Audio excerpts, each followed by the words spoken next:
Good morning out there, y'all. Today is Monday, February 24th. This is Wake Up with KERA News, and I'm Andrew Garcia.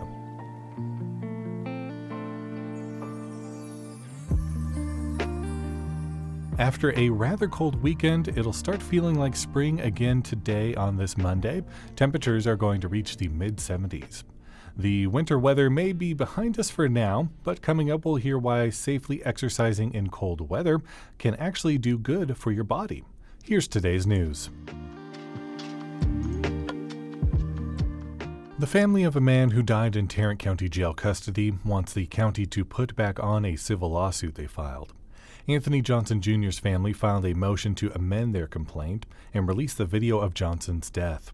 It comes after U.S. District Judge Reed O'Connor dismissed claims against the county earlier this month. He ruled the lawsuit failed to prove Tarrant County's policies and procedures led to Johnson's death.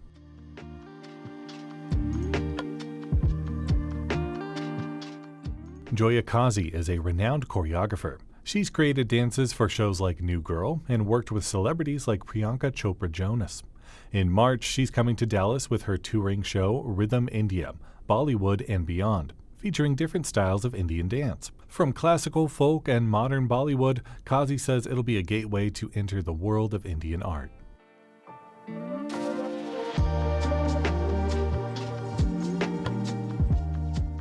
It's understandable that most people might have stayed indoors during last week's bitter cold, but this week's milder morning chill may offer a healthful opportunity. Dr. Travis Franz, an orthopedic surgeon specializing in sports medicine with Texas Health Hearst Euless Bedford, explains to KERA's Sam Bekah how and why exercising in winter can be beneficial. When you're outdoors in cold weather, your body does have to work a little bit harder to maintain its core temperature. That can lead to a little bit of an increased burn and calorie expenditure compared to doing the same activity inside. Additionally, we think there may be some evidence that suggests that that could end up leading to converting some body fat into a healthier type of fat, which could burn more calories as well. And then also that extra strain that your body's going through to maintain its temperature puts a little bit more constraints on your heart in a healthy way. Vigorous cardiovascular exercise during that cold weather can potentially increase and provide some benefit to your overall cardiovascular health as well. Are there any downsides that you need to be mindful of?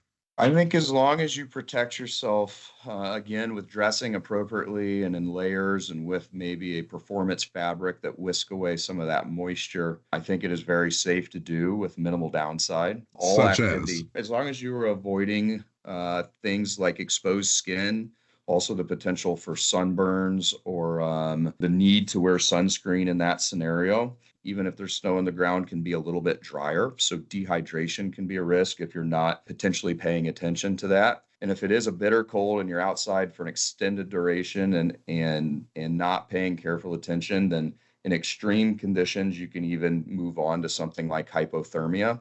But with avoiding those extremes and with a little bit of common sense, most of those downsides can really be avoided and taken out of the equation. What should you wear when you're exercising in cold weather? Multiple layers so that way you can adjust throughout your exercise routine depending on how hot or cool you may be feeling. And the ability to do that both upper body and lower body would be beneficial. And additionally, I think a performance fabric, which kind of is known to kind of wick away the moisture from your sweat, can be helpful. So that way that sweat and that perspiration doesn't chill on your body and cause any detrimental effects in that way. So When you say a performance fabric, what specifically are you referring to?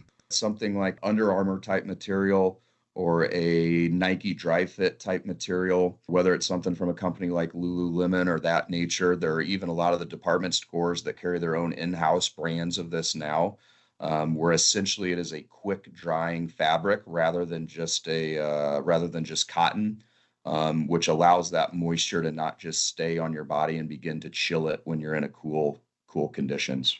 So when trying to decide what kind of activities to pursue in winter is really just up to you and what you like to do.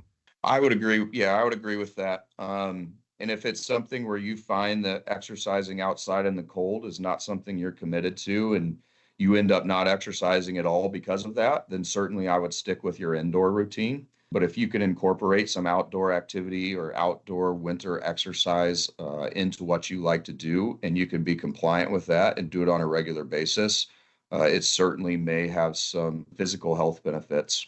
One additional thing outside of the physical health benefits to talk about, I think, would be also the mental benefits of exercising outside. There's also strong data regarding that it helps to decrease seasonal affective disorder just by the fact that you're outside, potentially in nature, running through the city or through a trail. And all of those things can help release neurotransmitters and endorphins, which can lead to a boosted mood overall and allow for improvement with what a lot of us struggle with, which is some sadness or depression or seasonal affective disorder in the colder months of the year.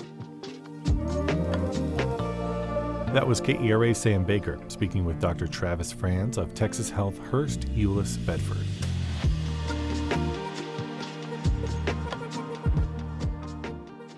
The Mavs lost big in their game against the Golden State Warriors yesterday, 126-102, while the Dallas Stars beat the New York Islanders last night 4-3.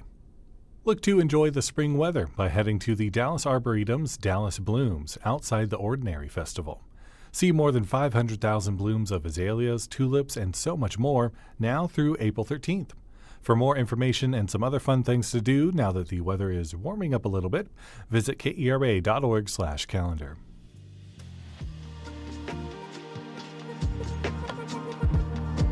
Thanks so much for listening to Wake Up with KERA News. I'm your host, Andrew Garcia. The show is produced and edited by Shardae White and Bekah Morr. For more news in your inbox, visit kera.org/wakeup. That's where you can subscribe to the Wake Up with KERA News newsletter and get good morning vibes from our colleague Catherine Hobbs. Connect with us on Facebook, Instagram, and TikTok. We're at KERATX. Now go and get your week started, and we'll see you tomorrow.